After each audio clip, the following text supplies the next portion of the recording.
know where the sun goes every night, oh, where the moon goes. Alrighty. And welcome back. It's been 2 weeks. We're back in the shack again. Get rid of that music.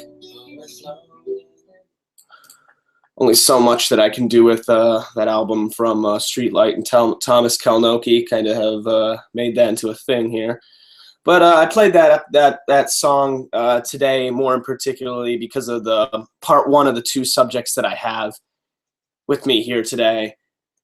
And before I move on, might as well just the camera so you can see this one a little bit better. But I have a little bit of sponsors. Take you down the lists of the various market enterprises that keep this show just barely afloat.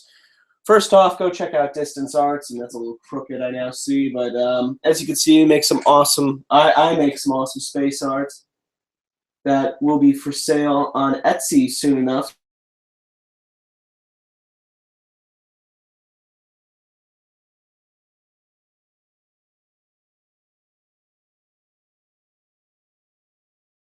I'll shift over so now we can just see the peace sign instead, but oh great, network difficulties. That always seems to happen here.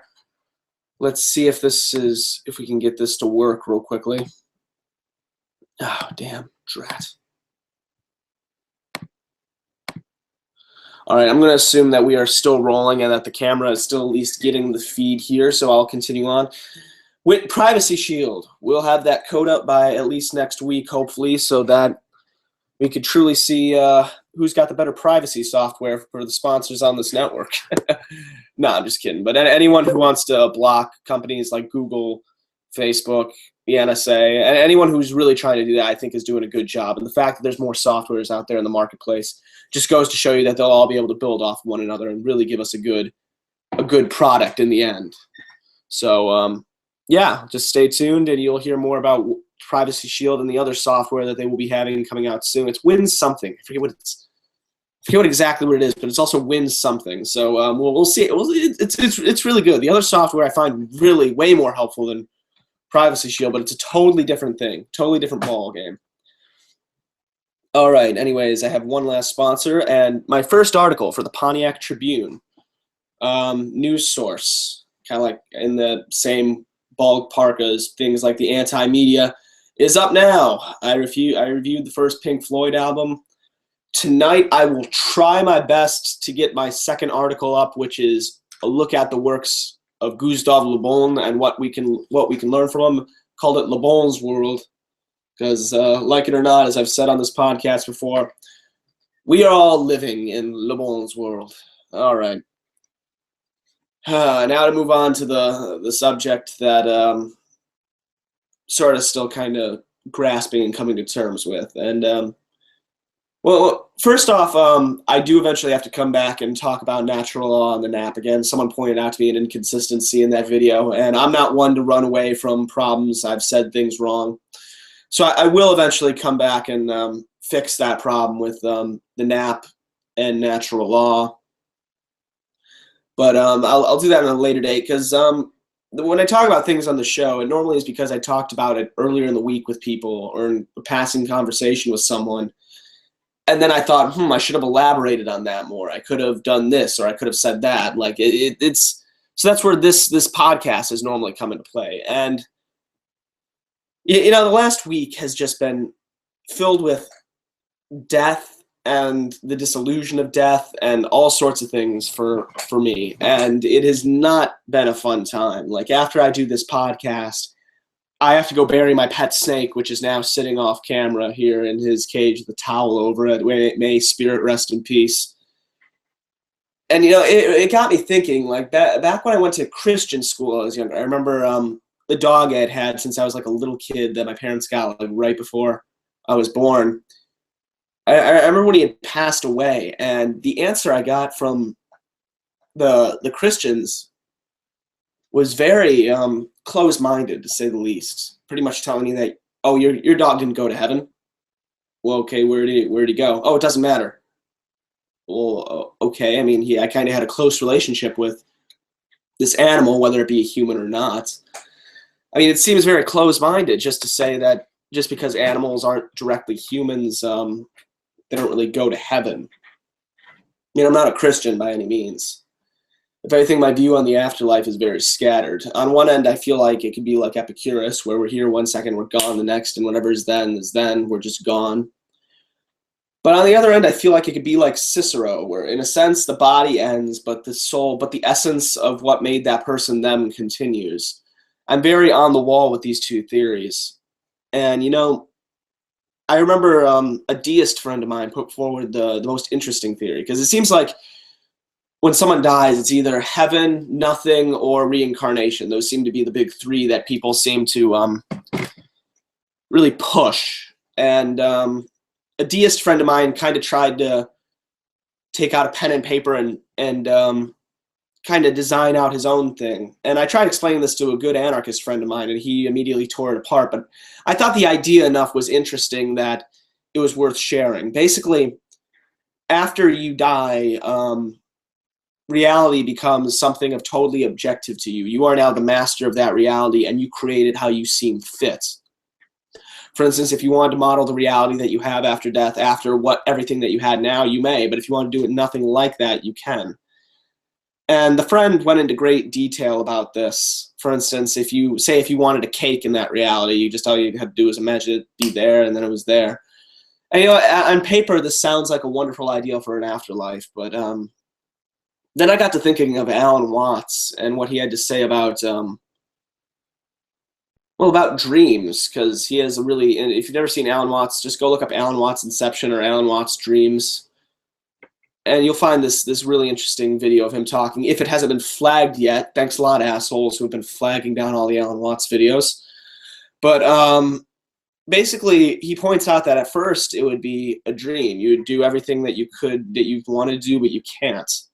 You would you'd live out those big parties, those lavish love stories, all those things that you wanted. Then it would turn into something of adventure where you're seeking a thrill of danger almost. But eventually you'd also reach that point where you've done everything that there is to do. And eventually you'd have to introduce that button that says, surprise. And then you'd have to take whatever the button says. And Alan goes a lot deeper into this, that's for sure. But I feel like that's what would happen with a sort of afterlife like that. And, you know, that's another thing. Variations on the afterlife and where it comes from and what it leads to is so broad. And you know, I've been starting to not read off of scripts for this show, so that's why I'm sort of in a sense grabbing straws. But you know what, I might as well bring this up because I normally carry this poem with me everywhere. Unfortunately, I gave it to someone. 1 minute. I gave it to someone recently, so I no longer have the direct copy. But here, I could just I could pull it up here. 1 second. This little poem, or what you would call it, from Chief Tecumseh of the Iroquois, I believe it was. And if I'm wrong, I'm sure some Native American out there will tear me to shreds. Probably my friend Jason, although he's Seminole, so I don't know if he would know this or not. Where is that damn thing? I made a poster on this too that I've posted on VVN a few times. Ah, here it is. Okay. But out of all the religions out there and all the different faiths and spiritualities and philosophies and whatnot, I think that if there is a common ground, well, correction, the common ground that there is, I think can be found in the words of this little poem or speech or whatever this person gave. Hell, for all we know, this could be entirely quote mined, but either way, it is so wonderful that I'll shut up now and I'll read off the poem. So live your life that the fear of death can never enter your heart. Trouble no one about their religion, respect others in their view, and demand they respect yours. Love your life, perfect your life, and beautify all things in your life. Seek to make your life long and its purpose in the service of your people. Prepare a noble death song for the day when you go over to the Great Divide. Always give a word or a sign of salute when meeting or passing a friend, even a stranger, when in a lonely place. Show respect to all and grovel in all people and grovel in none. When you arise in the morning, give thanks for the food and for the joy of living. If you see no reason for giving thanks, the fault only lies in yourself. Abuse no one and no thing, for abuse turns the wise ones to fool and robs the spirit of its vision. When it comes your time to die, be not like those whose hearts are filled with the fear of death, so that when their time comes, they weep and pray for a little more time to live their lives over again in a different way. Sing your noble death song and die like a hero going home. And on those words, I would say, rest in peace, spirits. And, I really, this sort of transitions into the next subject that I'm going to talk about here. Economics has never really been my go-to subject, so that's one thing that I found a little weird when Shanklin recruited me to come here on VVN. It's more so always been philosophy. Philosophy's always been my thing, but with the subject of death and the disillusion, it's such an out there subject because no one is 100% concrete, and the only way you're going to know is, well, when you die. And that's another problem, is you can never, it's not a matter if I die, it's when, because like we all have an expiration date. That's simply how the universe works. It's how you come to terms with going over that great divide that will bring you through life. But all right, anyways, on to my next subject, Russell Brand. Oh man, Russell Brand, the Ancom poster boy. Or no. That'd be too nice calling him an Ancom poster boy. He's more like the petty bourgeoisie poster boy. And why I say that is if I go down to the hipster coffee shop by my college, every young Democrat, liberal, progressive, socialist, any of them, they love Russell Brand. And that's no exaggeration either. I know I'm kind of conflating all those when they're all different things, but even progressives seem to love the guy. And I've heard a lot of people tell me he's a fifth column sent by the elite to destroy us from the inside. I don't know about that. I think that's a little of a stretch. I don't want to make accusations like that, but to hear people make things like that, you gotta you gotta press a certain button, that's for sure. And so I'm gonna start off by saying some of the things that I actually agree with Brand on. First off, I agree on the subject of revolution. This system's broken. There's nothing to be learned from it. There's nothing here. Now that I sort of disagree in the idea that sometimes voting can be tactically useful with waking people up. I do disagree on that end. But I do disagree with him that there is no hope for this republic. Now, me and Brand, and just about everyone else on this network, we all have our disagreements with him on the main thing, what comes after. And if I could try and do my horrible Russell Brand impression while sick here on the show today, we need a socialist utopia. Yeah, because that's worked out so well in the past. And this is I think the first thing that I really had a problem with Russell Brand watching his stand-up on. The guy idolizes Che Guevara. And I can understand the other three people he idolized. They have things definitely worth looking at. Yeah, even the Jesus character is definitely worth looking at, even though I'm not a Christian, and I personally would say, hey, wasn't that guy plagiarized from every other savior in every other religion? But getting sidetracked. That cough is why I need to start editing the show. But what was I just talking about? I got sidetracked by my cough. But Russell Brand, fuck, I hate it when this happens. All right, well, I'm just gonna move on for right now because I've totally forgotten my train of thought on that. But another problem I had with him was this interview that I saw with him and some guy from the BBC who I assume is a little bit more Keynesian in his thoughts. He seemed like he was more on that level in this interview. But either way, Brand, he proved to be totally economically illiterate throughout this whole thing. First off, the guy hates charts, and I know a lot of people who are like this, who they don't like charts for some reason. Oh my God, something to measure out reality and show us things side by side to try and make sense. It's so bad, charts, they're so terrible. Well, I personally, I'm the one who looks at, so yeah, there are some bullshit charts out there that people can make. Hell, I've made bullshit charts before.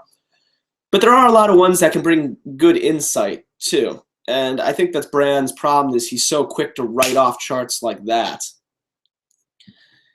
And my other problem comes with Brand on his economics. He thinks that a company like GM, as he mentioned in one quote that I read by him, he thinks that a company like GM can just make the perfect car like that. And that's not how things work. Brand, you as an artist should know more than anyone that you don't just go out there the first time and give your A+ game as a stand-up comedian. No, you have to struggle with jokes for a while. You have to learn, how do I make all this work? How does this all come together? Same goes for when building something. It doesn't just all come together like that.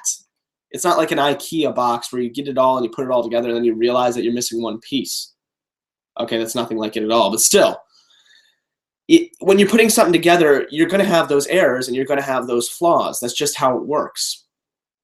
It's then when you take those errors and those flaws and you work off of them to make a better product.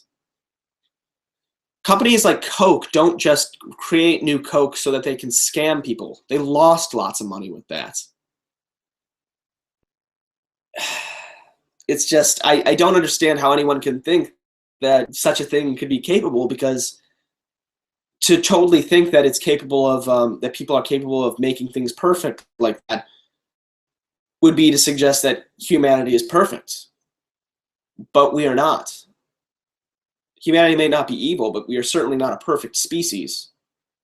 We are not going to create the perfect technology just like that. If we could, then I'm pretty sure 1,000 years ago we would have been way ahead of where we are now. And you know, another quote that I heard from Brand that really kind of made me think, dude, you really just need to. Okay, I'm not. Once again, my thing is philosophy, not economics. But Mr. Brand, if you watch this, there's a book by Henry Hazlitt out there called Economics in One Lesson. Go read it, please. Go read it. Just, if you're going to talk about things like this, go try and get an idea of what economics people try to get through. And, you know, his quote basically said that it's called economics because the word con is in there. As soon as I read that, and I shit you not, I literally just did this. I did a face palm so hard into my hand, and I'm like, how is this guy becoming the intellectual face of our generation? Like, so basically, I just want to say that, like, Russell, if you do somehow watch all this video, it's called economics because it goes back to the Greek term ekonomia, meaning household management. That's technically on a much more micro level. However, if you want to look on a large scale, that would be more like macroeconomics.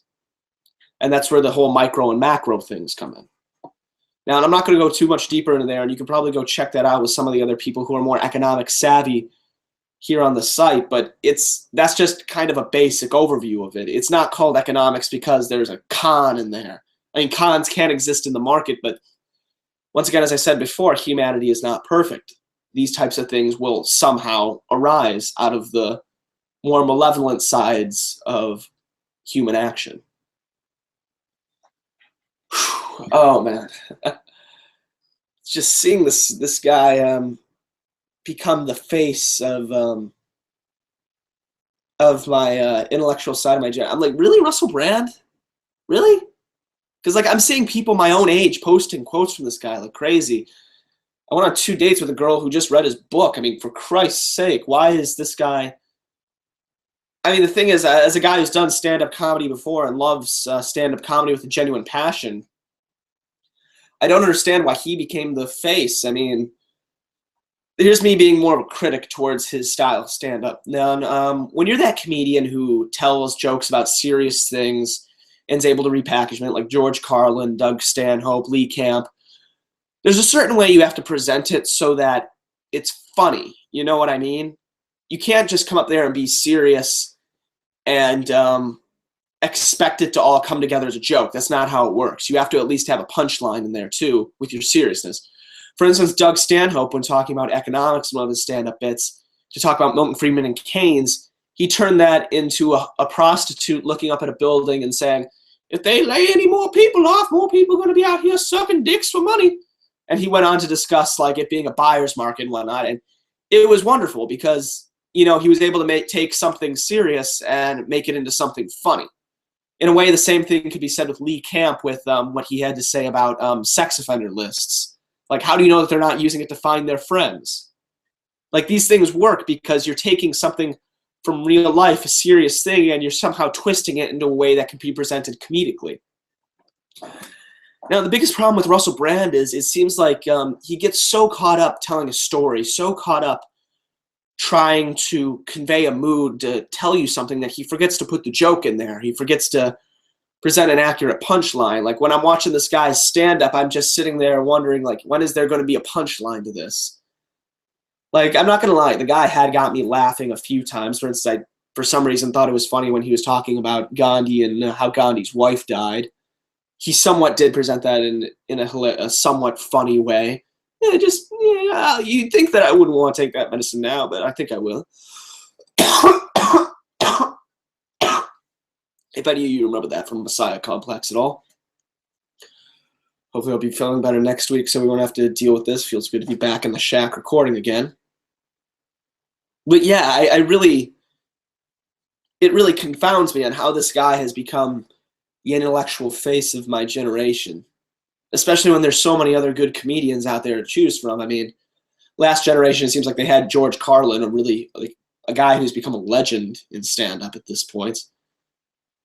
And yeah, and that leads me to another thing. God damn it, I left my beanie downstairs that had the Love Revolution thing on it. But this was something that bugged me big time when the girl that I went on a date with showed me her book. Russell, why are you blatantly stealing the Ron Paul revolution symbol? I mean, come on, like, you gotta come original. I mean, Adam Kokesh, when he released a book, he at least went out of his way to make a nice, like, freedom symbol, which, by the way, Adam, I'm waiting on that book and that shirt. Come on, man. Pull through. Also waiting on that response for that interview. What the fuck's going on, man? But at least he came through and made his own symbol, really branded it as his own thing. Russell, you just straight up took Ron Paul's revolution symbol and just took the spray paint line from Around the Love. It's literally the exact same thing. I mean, there's a reason why that little anarchy symbol is in the corner there. That's my own little thing that I created with spray paint. I try to remain original with my ideas. You might have noticed before that it was the Amagi symbol. Yeah, it's because at the time I didn't really have my own thing. Now that I do, I don't use that thing as much at all. But, Russell, why would you steal Ron Paul's symbol? I mean, well, then again, I think back to your entire philosophy of sharing the symbol and whatnot, and intellectual property, and technically it belongs to no one. But as far as originality goes, I'm not critiquing this on you stealing it physically or stealing it on an intellectual property level. I'm critiquing on this on being unoriginal. If you're going to write a manifesto for a revolution, don't take it from someone who has already written many manifestos on revolution. Even if I don't agree with all the things in those said manifestos. He kind of beat you to the punch with the whole revolution thing in 2008 and in 2012.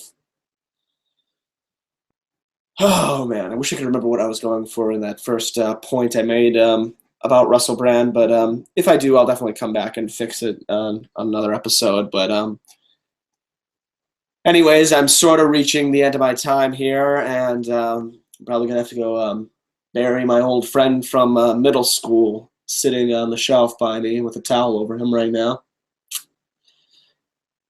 And wherever the energies of him are now, I wish them good guidance.